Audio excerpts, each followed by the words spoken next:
আসসালামু আলাইকুম প্রিয় দর্শক, আজকের ভিডিওটি খুবই গুরুত্বপূর্ণ এবং সংবেদনশীল। বর্তমান সময়ে পৃথিবীর বিভিন্ন জায়গায়, বিশেষ করে ভারতে, মুসলিমদের ওপর নানা ধরনের নির্যাতন, অবিচার ও ইসলাম বিদ্বেষের খবর আমরা প্রায়ই শুনতে পাই। অনেক মুসলমানের মনে প্রশ্ন জাগে, এগুলো কি কেয়ামতের আলামত? এই কঠিন সময় সম্পর্কে কি কোরআন ও হাদিসে কোনো ইঙ্গিত আছে? প্রিয় ভাই ও বোনেরা, ইসলাম আমাদের শিখিয়েছে পৃথিবীতে ঈমানদারদের পরীক্ষা অবশ্যই হবে।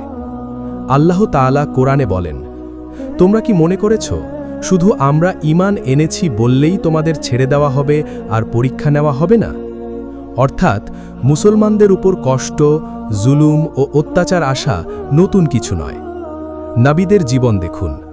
প্রফেট মুহাম্মদকে অপমান করা হয়েছে, পাথর মারা হয়েছে। মুসা আলাইহের অনুসারীদের ওপর অত্যাচার হয়েছে। ঈসা আলাইহের বিরুদ্ধেও ষড়যন্ত্র হয়েছে। হাদিসে এসেছে, কেয়ামতের আগে এমন সময় আসবে যখন মুসলমানদের জন্য দ্বীনের ওপর টিকে থাকা জ্বলন্ত কয়লা হাতে রাখার মতো কঠিন হবে। চারদিকে ফিতনা, অন্যায়, ইসলাম বিদ্বেষ ও বিভ্রান্তি বেড়ে যাবে।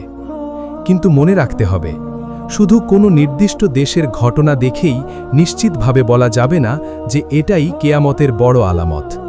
কারণ কেয়ামতের আলামত সম্পর্কে ইসলাম স্পষ্ট কিছু নিদর্শন দিয়েছে, যেমন দাজ্জালের আগমন, ঈসা আলাইহের পৃথিবীতে আগমন, ইয়াজুজ মাজুজের ফিতনা ইত্যাদি। কিন্তু বর্তমান সময়ের অন্যায়, জুলুম, মুসলমানদের দুরবস্থা, এগুলো ছোট আলামতের অংশ হতে পারে, যা মানুষকে সতর্ক করে দেয় যে পৃথিবী ধীরে ধীরে কঠিন সময়ের দিকে যাচ্ছে।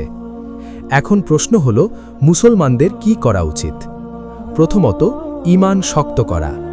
দ্বিতীয়ত, নামাজ, কোরআন ও দোয়ার সঙ্গে সম্পর্ক বাড়ানো। তৃতীয়ত, ধৈর্য ধরা এবং অন্যায়ের বিরুদ্ধে শান্তিপূর্ণ ও ইসলামী উপায়ে দাঁড়ানো। কারণ আল্লাহ তাআলা বলেছেন, নিশ্চয়ই কষ্টের সাথে স্বস্তি রয়েছে। মনে রাখবেন, ইতিহাসে বহুবার মুসলমানরা কঠিন পরীক্ষার মুখোমুখি হয়েছে, কিন্তু যারা আল্লাহর ওপর ভরসা রেখেছে শেষ পর্যন্ত তারাই সফল হয়েছে। তাই ভয় নয়, হতাশা নয়, বরং তওবা, ঈমান ও ঐক্যের দিকে ফিরে আসুন। কারণ কেয়ামতের আগে সবচেয়ে বেশি প্রয়োজন হবে সত্যের ওপর অটল থাকা। ভিডিওটি ভালো লাগলে অবশ্যই লাইক, শেয়ার ও সাবস্ক্রাইব করবেন।